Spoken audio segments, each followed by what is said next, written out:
tubashoje kandi twifuriza ibihe byiza nshuti bakunze umuryango turakunda kandi twishimira uburyo ibiganiro byacu bikurikirana umunsi ku munsi. Urabizi ko tugomba kugenda tubagera ahantu hagiye hatandukanye kujyanye n'amateka, tukaganiriza ku ngeri zitandukanye. Uyu munsi turi mu minsi mibi yaguma mu rugo ariko urabizi ko akazi kacu ntabwo katwemerera kwicara hamwe, niyo mpamvu tugomba gutembera twese abaturage bubahiriza gutera gahunda yaguma mu rugo. Ese gahunda ziriho zo kwirinda icyorezo cya COVID-19 zirubahirizwa? Uyu munsi twagize umugisha wo gusura umwe mu babyeyi ufite byinshi ashobora kuba yakungura mu rubyiruko, abakuru ndetse n'umuryango muri rusange, ndetse akatuganiriza no ku mateka ya kera kuko hari byinshi ashobora kuba arusha bamwe muri mwe mudukurikiye. Niyo mpamvu twagize rero uwo mugisha wo kuba twamusura mu rugo iwe, ariko twubahiriza gahunda n'ubundi ya metero n'igice yo kugira ngo twirinde icyorezo cya COVID-19.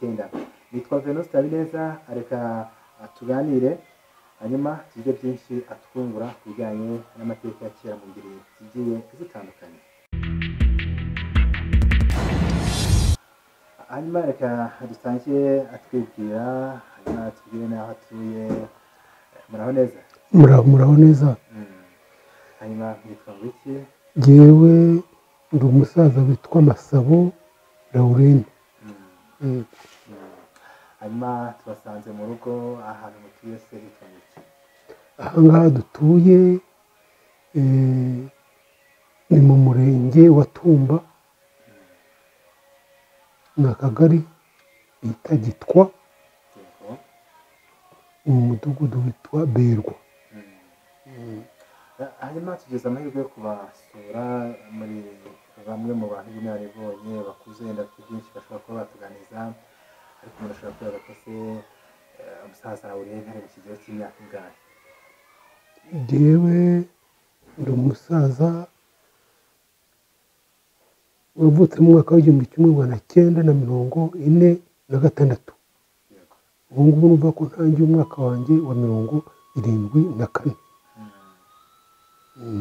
Imyaka 74 uri ku isi, ufite ubunararibonye bijyanye n'imibereho y'isi minsi y'icyorezo cya COVID-19. Nkamwe yenda duhereye kuri iki cyorezo, ubundi mu busanzwe hariho ibyorezo byigeze biba mu Rwanda bisa nkaho bihangayikishije abaturarwanda nk'uko muri ino minsi bimeze? Ibyorezo mu Rwanda ntabwo byabuze kuba, kuko nanjye mvuka nderwa, ababyeyi banjye bambwiye ko habayeho ibyitwa nk'ubushita, byabayeho kandi ariko byarakize. Kandi byakijwe nuko iteka bitwaye neza, nubwo byari mu gihe cya kera, ariko bamenyaga neza uburyo bagomba kubyo bakwirinda ko babwanduzanya, bagashakisha uburyo uburwayi nyine yashyirwa hirya ntiyegere abandi. Uko mbyumva ntabwo nabibonye, sinigeze mburwara, ariko bambwira ukuntu byagendaga iyo iteka baburwazaga, uko babigenzaga birindaga kugira ngo bitsiritanye. Umuntu ufite ubwo bushita bakamushyira ku ruhande kugira ngo atandukane n'abandi? Yego, bakamuhereza ibyo bamufungurira ategereye abandi. Usibye ubushita se hari ibindi byorezo byigeze biba yenda bijyanye n'inzara, bijyanye n'ibiza, abantu barahangayika yenda nk'uko muri ino minsi bisa nk'ibyahagaritse ubuzima bw'abantu? Usibye ubwo bushita hateye ngo n'inzara,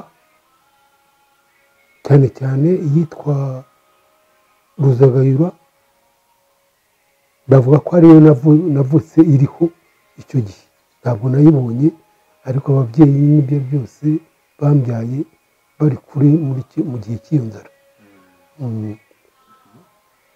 Birwaniragaho rwose, ugize icyo arusha undi akamuha, kugeza igihe nyine iteka bikunda, intambara n'inzara irarangira. Ugeze ati uwagiraga icyo arusha undi yaramuhaga. Urukundo muri icyo gihe rwo guhana byabaga bimeze bite? Ni ukuvuga ko urukundo nyine rwari rwiza cyane, abantu barakundanaga, kandi uburyo bakundanaga iteka ntabwo barundanaga umwe ngo avuge ngo uriya ngo ntabwo ari umuntu wacu, ntabwo tugomba kumwitaho. Iteka bagabo mu buryo bwiza cyane ko abantu bose ko bumvaga ko umuntu wese ari umunyarwanda nk'uko igihugu cyacu ari u Rwanda. buriya gahunda buriya ufite icyarusha undi akakimuha kugira ngo bose babeho. urwo rukundo, icyo kintu cy'urukundo cyo gufashanya cyaturukaga ku ki nk'abyo bakuze mwabona hagati byose byaturukaga mu myemerere. Abanyarwanda iteka bemeye Imana imwe, ntabwo bigeze bagira imana zijajaba ngo nk'uko mu mahanga bavuga ko abantu bemera gutya abandi bakemera gutya. Mu Rwanda icyo bemeye ni Imana imwe, kandi ikimenyetso kibigaragaza ni uko bari bafite amazina bayita. Iyo Mana bayitaga Rurema, bakayita Rugira, bakayita Ruhaba n'andi mazina meza menshi. Gusa icyo batari bamenya ni uko iyo Mana ibyo ari byose yagombye kuba yaragize umwana, kandi uwo mwana w'Imana niwe abapadiri bera baje babwira Abanyarwanda kugira ngo iteka bamenye ko iyo Mana ifite uburyo yabakiza kandi binyujije kuri uwo mwana wayo ari we Yezu Kristo. Birumvise ko batangiye gusa naho bibaza bati iyo Mana se ko twari tuzi ko ari Rugira ari Rugaba, uwo mwana w'Imana ni mwana ki? Baravuga bati rero uwo nguwo ni Imana, umwana wayo witwa Yezu Kristo, niwe tuje tubabwira. Bumva ko benshi baratangaye, bumva ko iyo Mana, umwana w'Imana ibyo byose batese yabyaye umwe. Bo rero baravuga bati nta wundi w'umwana umwe ukeneye Yezu Kristo. Bituma rero ibyo byose bamubigisha. Murabona ko mu Rwanda bahise bamuyoboka, baza babanje kunyura ku yayoboraga igihugu cyayoborwaga n'umwami.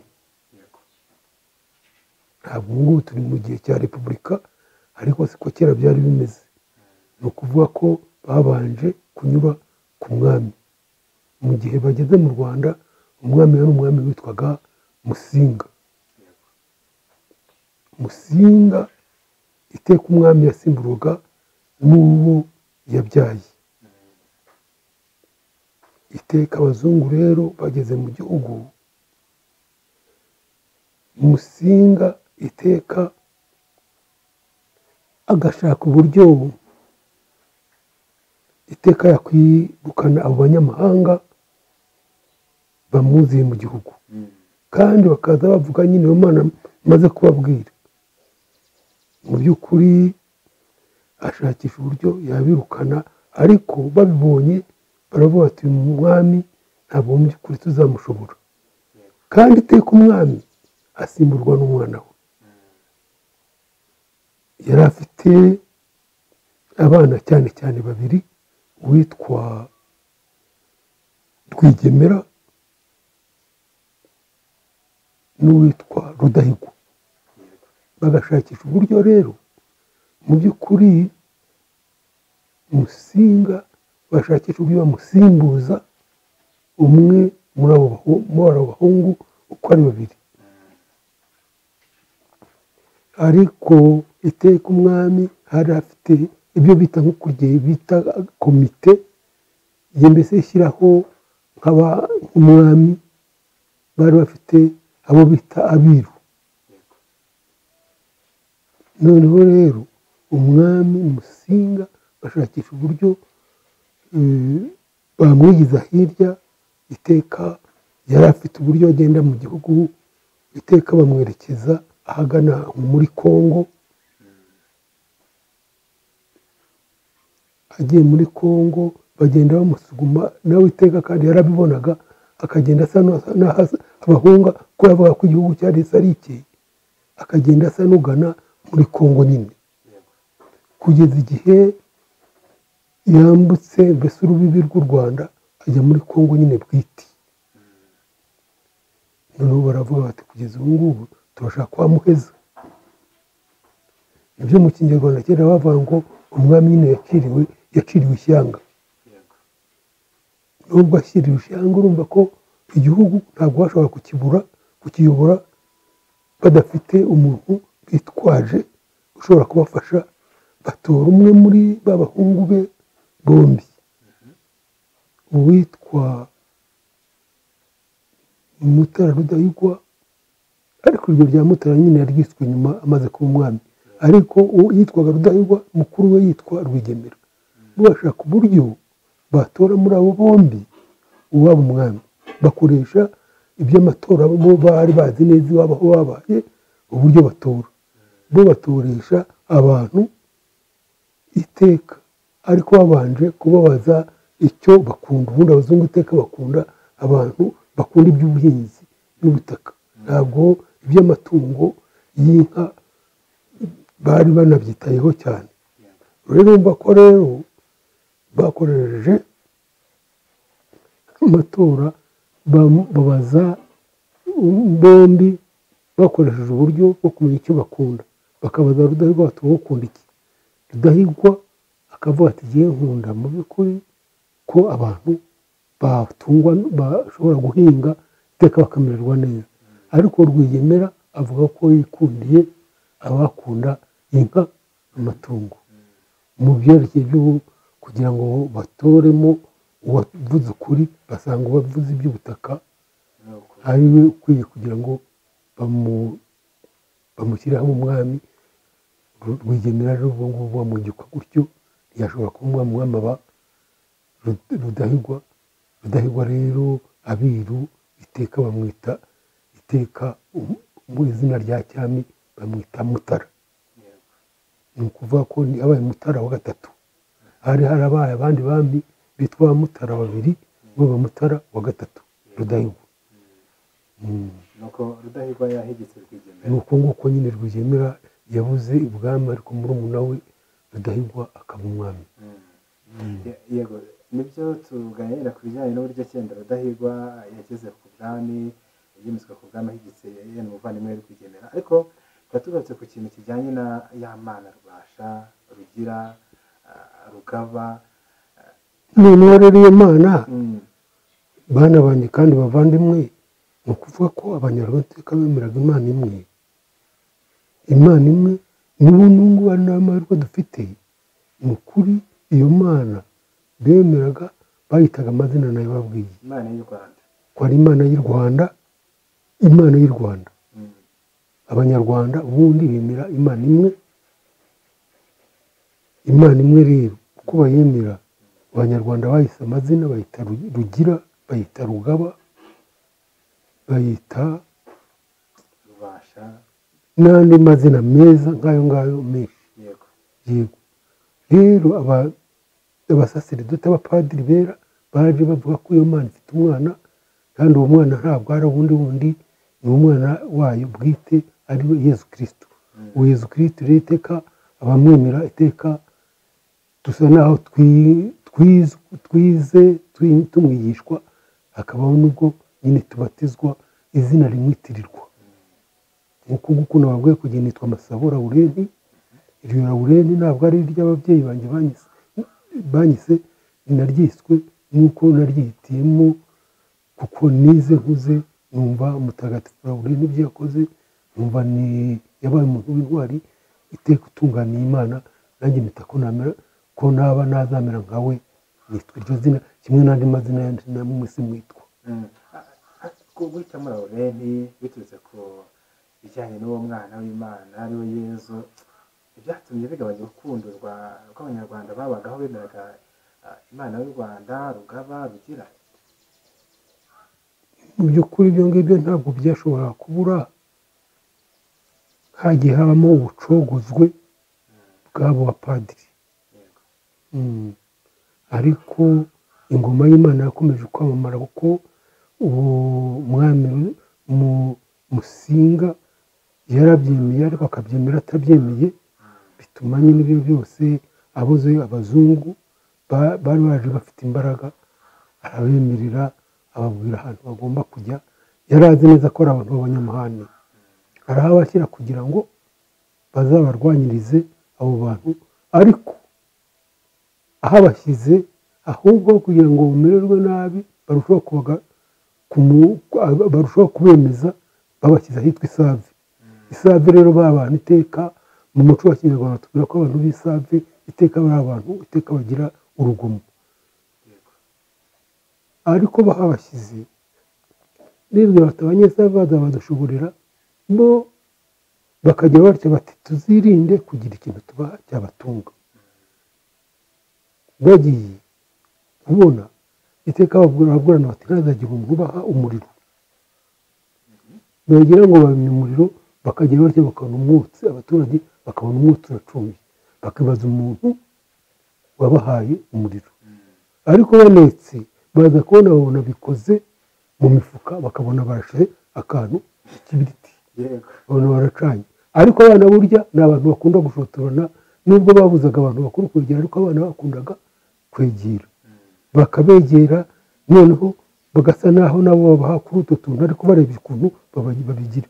Abana bakageza kugeza cya kibiriti iwabo, bakabereka bati twabonye abantu bagira batya, bageze batya bakabona bashyize mu byatsi, bakabona biratse, bati abandi ntawabona ukuntu babagira, umuriro barawibyariye. Noneho bazana n'umunyu, iteka uko bariye, kuko abanyarwanda bari bafite imyunyu bakura ngo mu bishanga, bo bakagira batya bakabona bafashe umunyu, iteka bafashe utuntu bakize mu byo barya, bakabona abana nabo babona bariye bakaza kubahaho, abana bakarya bakumva biraryoshye, kugeza igihe nabo babaha bakageza bya bindi wa munyu bashyize mu byo kurya bagashyira iwabo, kugeza igihe nabo bashyize mu byo kurya bakumva biraryoshye, bararya. Gutyo batangira kwiyegereza abantu ku buryo bwose bakoreshaga. Noneho batangira kugenda babegera, nubwo batangira kubegera bakagerwa n'abo bana, ariko bo batangiye kugenda nabo buke, bishize iz'amanga nyine, cyane cyane nk'abagore nibo bakunze na kugenda, iteka bakabona barabahaye, nabo bakagenda bagasa naho bateka. Gutyo batangira gusa naho bikururira abantu bitewe n'utwo tuntu bavuga ko babimye ngo barabahinnye, ahubwo noneho harimo bagiye kubazanira ibintu n'ibyo byose. Gutyo amajyambere atangira kuza mu gihugu gutyo. Yego, bazanye umunyu, bazanye gusenga Imana, mwitabira amazina biturutse ubundi iteka bakavuga nyine iyo Mana iteka bakumva iteka ibyo ikora ibyiza, bakumva ntako bisa, batangira nyine kubayoboka, batangira kubigisha. Ubwa mbere habonekamo nyine abasaseridoti ba mbere nabo bashobora kuzabasimbura, aribo birabura, abitwa Baritazari Gafuku, abapadiri Rebero n'abandi nk'abo bapadiri birabura, bakiye baboneka bakuruwe nyine n'imigenzereze myiza abapadiri bera bari bafite. icyo kintu cy'abera gitumye ntekereza ku kintu kijyanye n'uburyo cyenda umuryango w'ino minsi wubakitse, hari uburyo ki ntajya kurambagiramo abasore cyangwa se wenda ababyeyi bakamenya umuryango, hari umukobwa bakamenya imico ye, icyo kintu noneho abera bamaze kuzamo icyari kigihari cyangwa n'ubundi. Icyo gihe ntabwo abapadiri baje nyine babikuraho, byari biriho iteka kugira ngo uri umusore ushake wagomba kugira umuranga. Uwo muranga rero ntabwo yabaga ari umuntu uturuka hirya akamenya ko nko muri uru rugo rwanjye hari umukobwa, kandi nawe bafite umusore, iteka bagahora babonana ariko kandi bategerana. Ariko ibyo byose uwo muranga iteka akazasanga ababyeyi b'umusore akababwira ati nyamara kwa kanaka hari umukobwa, ibyo rwose twashyingira uyu muhungu wanyu. Bucuti iteka akagenda, iteka akabwira, akareba uwo mukobwa akababwira ati nyamara kaka kuko ndifuza ko mwazaduha uwo mukobwa wanyu ibintu nk'ibyo gutyo rero bakazagenda igihe iwabo w'umukobwa ababyeyi b'umuhungu baza bagasanga ababyeyi b'umukobwa kugeza igihe bumvikana ibyo byarakirasoza uburyo bahura n'abakobwa kuri iki gihe ntibyari biriho iteka umukobwa iteka akazashyira ababyeyi b'umukobwa bakazashyira bakemererwa n'ababyeyi b'umuhungu n'umukobwa bazamumuzanira ntabwo byari nk'iki gihe bandaga bamushyira ataranamubona bakamumushyira iteka hari ibyo bitwa ibirago iteka bagatwara ikintu cy'ikirago bagera bugufi y'iwabo y'urugo rw'uwo musore bakamushyira mu kirago iteka bakaza kumwinjiza mu nzu umusore atigeze amubona akaza kumubona gusa ari uko bagiye baguhurira mu buriri niba arwaye igisebe niba arwaye iki akaza kumenya wenda ari uko amutonetse yakwikanga ati burya urarwaye n'igisebe n'ibyo ngibyo ibintu nk'ibyo ugasanga nyine ntibyari byiza. ese umusore yabanzaga kumurebera ko ari bizima ariko babyitaga gukazanura bakareka ibyo byo gukazanura ntabwo ntibyaburaga ariko ntabwo ariko bose byari bimeze ni abatindi babikoraga nibo bashobora gukabwa bajya gukaza ibyo bita gukazanura ntabwo ariko n'imfura ntabwo zabigiraga ababikoraga twabita ibigwari twabita iki ni nk'ibigwari cyangwa ubutindi kuko nta muntu w'imfura wakoraga ibyo ngibyo ubundi umuco wo gukazanura ntabwo ari umuco wari uri aho oya ntabwo ari umuco nyine n'ijambo ibyo byose gukazanura ni ukuvuga ko ari umubyeyi w'umugabo wenda ashobora kugira ngo arebe ko yahura n'umukobwa umuhungu yazanye bakabyita rero ko yakazanuye ariko nta bupfura zabigiraga uko gushakana uko kurangirana kugira umuranga ubwo bupfura byahuriraga he no ku mwana noneho urumva ko umuranga byari byiza noneho mu bupfura uwo muranga nyine ibyo ari byose yabaga ari mwiza yagira amahirwe uwo yaranze akazabana neza n'uwo yamurangiye igihe kikazagera bakamwara bati yego inkwano nyine ikabaho mu bantu bakagiteka mbese bivuga neza bagiriranye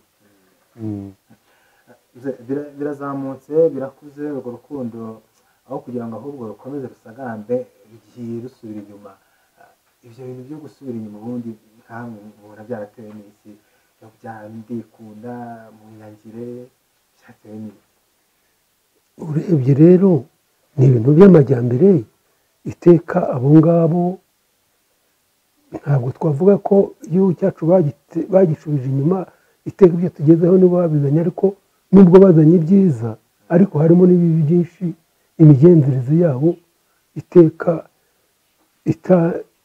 itanyuraga nyine abantu bakuru bamwe bagasa naho bayemera ariko kandi abandi basa naho bayihinyura bigatuma nyine ibintu by'ubucagagurane bw'abantu iteka bitangira kuza mu bantu abantu iteka barabanaga hari abatwa hakaba n'abahutu n'abatutsi iteka abatutsi bavuga ko aribo bantu mu bantu iteka by'ukuri bari bafite kuko barabarutaga kuko basanze abatutsi aribo bafite amatungo meza aribo bita ariyo yitwa inka izo nka mu by'ukuri abantu bagufi b'abahutu iteka yashaka kugira ngo batunga iteka agakoreshwa imirimo bita ubuhake iteka yamara igihe hakiwe ya nka yenda bakazayimuha imwe akagenda ikazororoka icyago gikomeye cy'icyo gihe ni uko iyo nka bamuhaga ntabwo mu by'ukuri yabaga ariye ariko kandi nanone igifite uruhande rw'aho yaturutse ugasanga avuga ngo iyi nka naguhaye yabyaye buti ntabwo yari afite umutima ku iyo nka ari we yayihaye, yumvaga ko iteka kiyifiteho uruhande kugeza igihe iteka akurikirana akamenya neza inka yatanze icyo zabyaye, kugira ngo wa wundi yayihaye nawe azashakisha uburyo agira ikintu amugaruriza ku nka yungutse yamuhaye. nibyo bita ubuhake. ubwo ubuhake no gukura ubwatsi wa wundi wahawe inka kugira ngo azamugarurire. ibyo bita gukura ubwatsi. gukura ubwatsi ni ukuvuga ko umuntu yakuriraga ubwatsi undi bafite ibintu bijya kumera kimwe, noneho umuntu agaha undi nawe akibuka ko undi yamuhaye, nawe yagera ahantu atabagana akagira ukuntu amugarurira ibintu.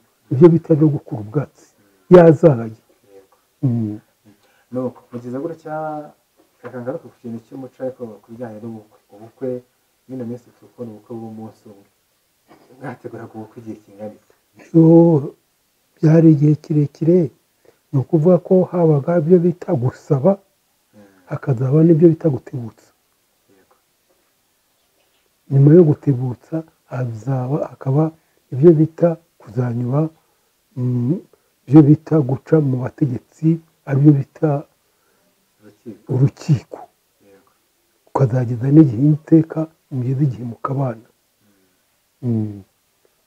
bari abakirisitu iteka bakazaba ubwo banyura mu kiliziya kugira ngo bahabwe isakaramentu n'umusaseridoti mu buryo bw'indengakamere.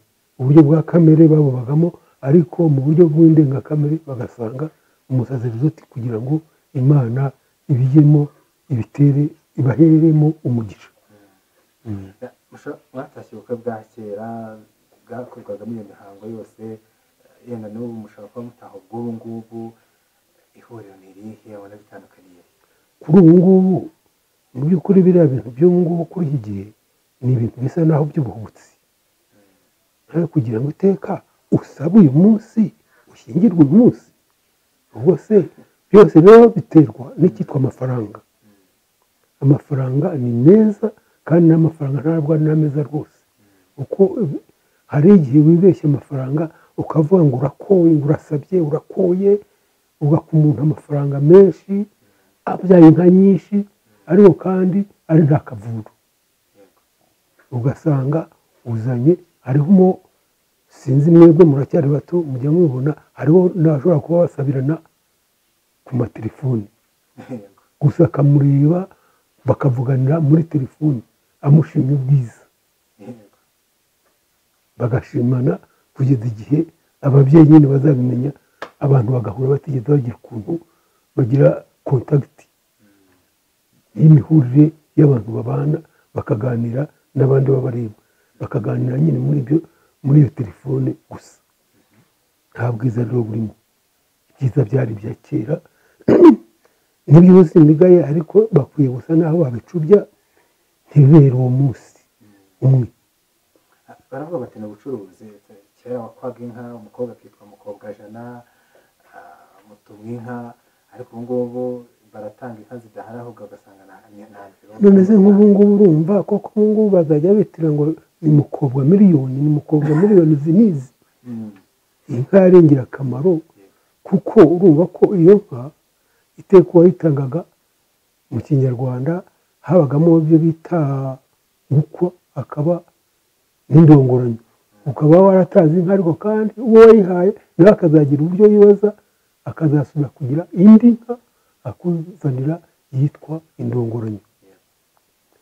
bikaba rero ari umubano hagati y'abantu, uwahatanze umugeni n'uwamuhawe, kugira ngo iteka umubano ube mwiza ku kintu cyiza bagiriranye ari cyo. kuba twavuga ngo ni mukobwa miliyoni wa mugani, iyo ndongoranyo n'ubu ntayiboneka.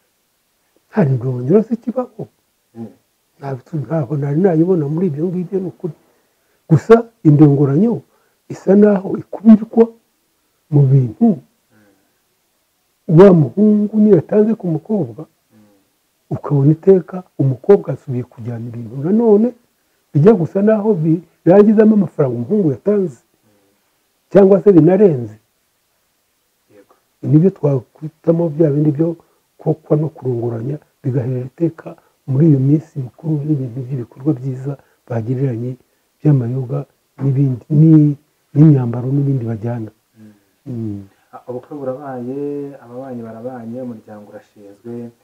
Umuryango wa kera yenda mbere iterambere ritarasa nkaho ryihuta cyane, ubaye hute muri ino minsi turi kubona imiryango, imanza ni nyinshi za gatanya. Kera habagaho gatanya, ibintu byaba bimeze nyine ntabwo abantu babanaga neza cyane, ntaburaga n'ubutandukane, ariko n'ibyatandukanaga nk'uko bimeze. Ugira icyo ukabona bariho babanye uyu munsi turi kuwa gatandatu, ukumva mu wa gatandatu wundi usariwe iki cyumweru ukumva ngo babandi babiciyemo batanye. Ntabwo ari byiza rero ubwo ngubwo, urumva ko ntabwo nashimye iby'iki gihe, kuko ni ibintu byo gusa naho wakwibeshya ngo urashyingiwe, kandi mu by'ukuri urashyingiwe igihe kizaramba. Niba iteka hataba habonetse ikintu nyine kimwe kibi kikaba cyabatandukanya ku ka mwanya. imiryango y'ubu ntikiramba Oya.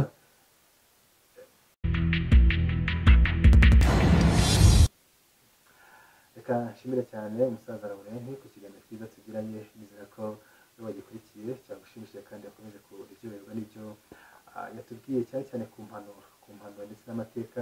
Buryo baravuga ngo utaganiye na se nta n'icyo sekuru yasize avuze. Niyo mpamvu amateka nk'aya ngaya aba akenewe kuri twebwe tukiri batoya, kuri wowe ushobora kuba utaragize amahirwe yo kumenya amateka cyane cyane y'igihugu cyawe bitewe wenda n'amateka twagiye ducamo. Niyo mpamvu rero twashimira cyane umusaza Laurent ku kiganiro cyiza cyane aduhaye.